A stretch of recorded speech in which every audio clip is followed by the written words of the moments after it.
Hello and welcome to Projector, and on this episode, the mouse is loose and it's full scream ahead in Screamboat.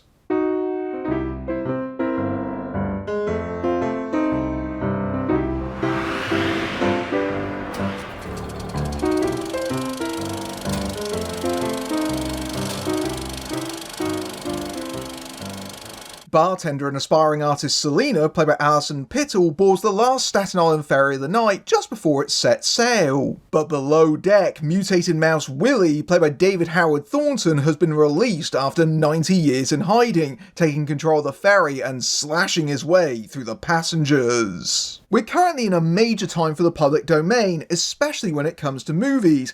Up until fairly recently, the public domain in the US had largely been stalled by copyright extensions, most prominently by the Sony-Bono Act in 1998, which meant that at a minimum, works would be covered by copyright for 95 years at least. That meant that works made in 1923 would not enter the public domain until 2019, almost totally freezing the US public domain for decades. And the public domain is important, not least of which because anyone can make their own adaptations, and that's a big reason why characters like Sherlock Holmes have endured, is because their copyright had lapsed. When Winnie the Pooh entered the public domain in 2022, a group of filmmakers capitalised with a quickly filmed horror version of the characters subtitled Blood and Honey. It didn't matter the film was complete and total poo, the shock value of using a beloved children's book character as a slasher villain meant it got huge press attention and kicked off a whole subgenre for slashers using public domain IP. But the big prize for these horror producers has been Mickey Mouse, the beloved mascot of Disney,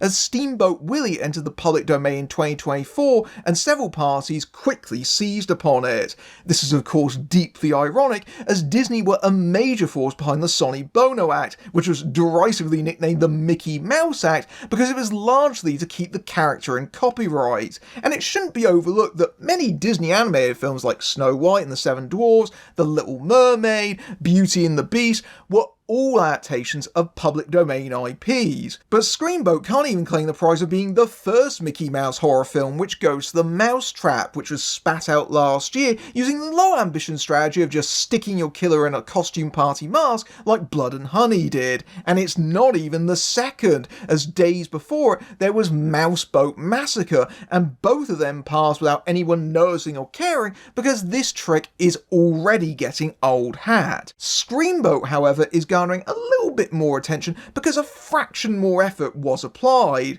It's directed by Stephen LaMorte, who directed The Mean One, an unofficial horror movie version of The Grinch Who Stole Christmas. That wasn't a public domain IP, but it was another example of a children's book character done as a slasher, and here he's reteaming with David Howard Thornton, who played the Mean One but is best known as Art the Clown in the Terrifier series, none of which I've seen because really, extreme gore just isn't usually my thing. This also has some of the producers of the Terrifier films on board too. Now, I will fully admit I adored Mickey Mouse as a kid. I mean, I'm wearing the shirt right now. I've got quite a few bits of Mickey Mouse paraphernalia elsewhere, but that doesn't mean I can't enjoy him as a slasher killer. Plus, Disney is notoriously defensive about their copyright, so this is a proud bit of copyright trolling by the filmmakers. And right from the off, they try to rile the feathers of Disney by having a quote from Walt himself at the top of the film saying that a kick in the teeth might be the best thing in the world for you. Although, rather curiously, he's attributed as just Walt D. And there is a bit of hesitation in that the killer mouse is actually named Willie after the short's title and not Mickey, presumably as a bit of differentiation because if you try to do Killer Mickey merchandise, then that may well be something the Disney company might come after you for. But the film's biggest and most obvious dig at Disney is the sequence where Willie's backstory is revealed, where a captain named Walter, or Walt as he likes to be known, discovered Willie, who was a result of scientific experiments to make a child-friendly mascot. This whole bit is done as an animated sequence in the style of the Steamboat Willie short, so Willie has the exact likeness of classic Mickey, like the one on my shirt that I keep pointing to,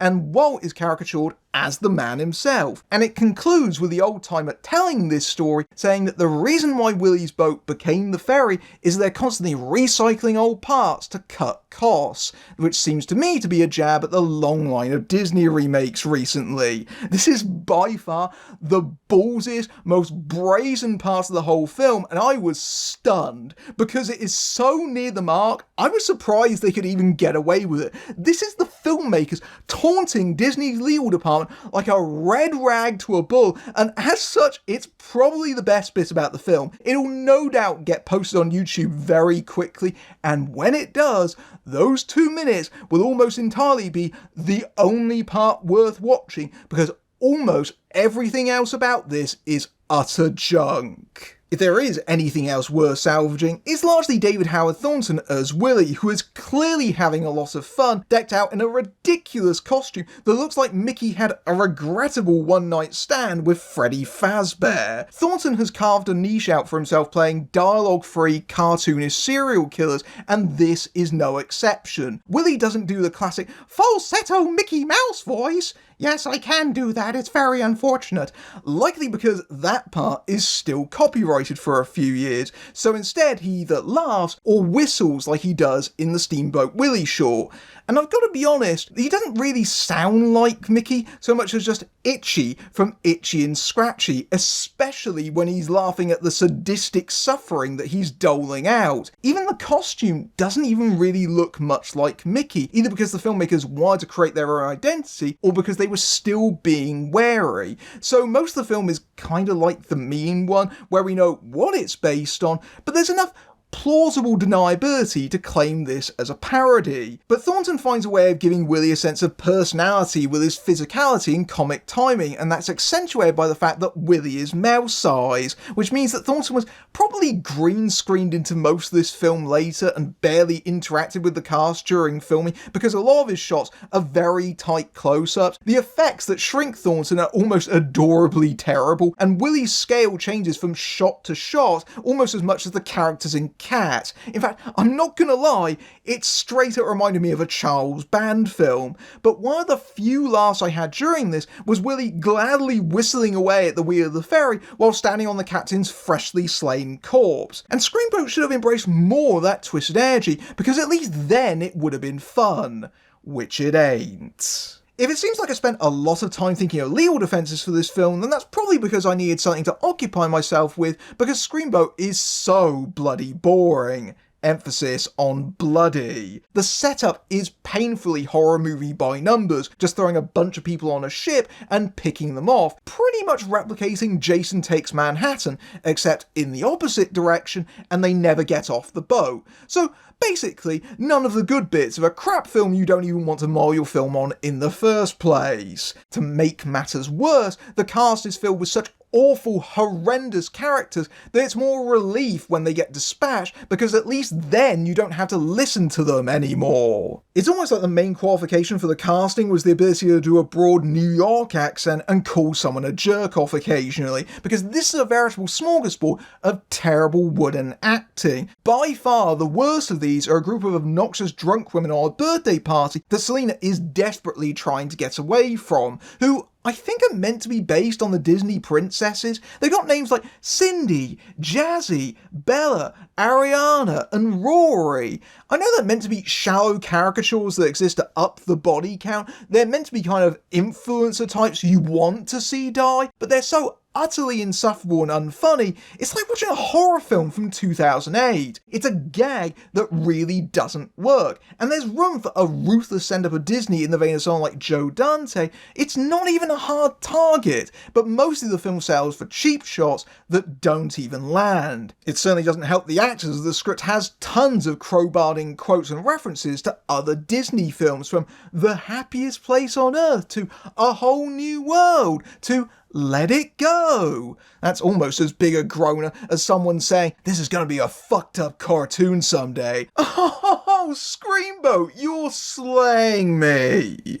Even the nominal main characters are barely characterised. Alison Pittle's Selina is ostensibly struggling with whether or not she should give up being an artist, but that's an arc that's almost completely forgotten until it's resolved at the very end by her doing absolutely nothing to change in the process. Someone just gives her art book back to her after she throws it in the bin. That's your resolution. Unfortunately for Pittle, any chance to escape this with some dignity dies at the point where she has to do an embarrassing bit of dress-up in the climax. Alongside her is Jesse Posey as Pete, who reluctantly assumes the title of Captain Pete. Get it? Like the antagonist in the cartoon? And Posey's presence likely explains why his better-known brother Tyler shows up in an extended cameo, probably shot in an afternoon, where he sits at a radio for the entire film. The terrible writing makes clear just how rushed together Screamboat is, despite having a little bit more effort than its fellow Mickey Mashes. It just puts its killer mouse on the water with a bunch of people to kill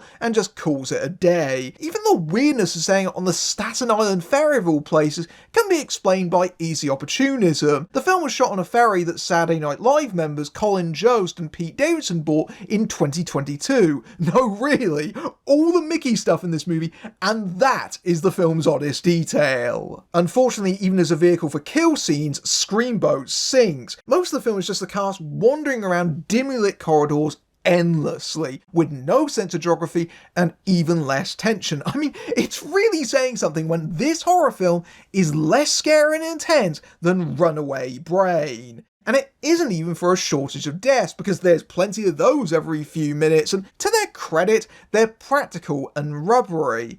They're not always very convincing, but there's a certain charm to their roughness. It certainly isn't a gore-fest of Terrifier proportions. It's playing much more for laughs. As far as I'm concerned, that's a relief, not a criticism. But a lot of the slaying is clumsily staged and often so dark you can barely even see what is happening half the time. The central gag of a killer Mickey Mouse runs out of steam well before the halfway mark, and by that time he's slaughtered most of his way through the ferry, which gives the film almost nowhere to go. And the filmmakers clearly knew this, because this is one of those horror films that keeps introducing new dead meats who are somehow completely oblivious to literally everything that's been going on to instantly get killed off. If you told me these were reshoots that were just added to up the body count, yeah, I'd believe you, because they're so disconnected from the rest of the film. The most shameless of these is a scene that's clearly meant to court controversy by throwing in some gratuitous nudity, which means that Willie can chop off someone's,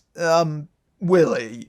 Ha! Penis! But none of that can help with the absolutely leaden second half that moves so painfully slowly it makes the 100-minute running time feel like it's at least twice as long. And frankly, 100 minutes for such a one-joke movie is about 20 minutes too many. In fact, I got so bored at one point that I actually started to wonder how long the Staten Island ferry takes, because I've never been to New York, but surely it doesn't take as long as it does in the movie, even with Willie taking them off course. So I looked it up, and it turns out that it takes 25 minutes or so, and I think that pretty much says it all. In the time it takes to watch Screamboat, you could ride the ferry about 4 times, and it'd be less tedious and repetitive. Screamboat definitely isn't the worst of a very cynical subgenre. I mean, there's far too much competition for that to be easily decided, and it gets some minor points for at least having some degree of creativity and invention when some examples don't even attempt that,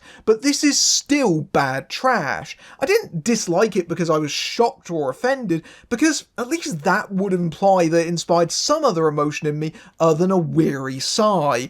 I disliked it because it's cheap, sloppy, mean-spirited, and mostly joyless, aside from the moments of Disney baiting. It's not so bad it's good, it's just bad. Even the edginess feels so calculated and obvious, just jumping on a bandwagon of slashers whose point is so dull by now, it could be a butter knife. One day, someone will do something interesting with these characters who have entered the public domain. For now though, a lot of costume shops are having shortages of Mickey Mouse masks, especially because this film ends teasing a sequel. That's more a threat than a promise. If you like this review and you want to support my work, you can give me a tip at my Ko-fi page or YouTube's Super Thanks feature, which is right below the video. Or you can whistle while you work at my Patreon, where you can see my videos early among other perks, including access to my Discord server, and you can also join YouTube memberships for similar perks. Or you can just simply like, share and subscribe, it all helps. Until next time, I'm Matthew Buck, fading out.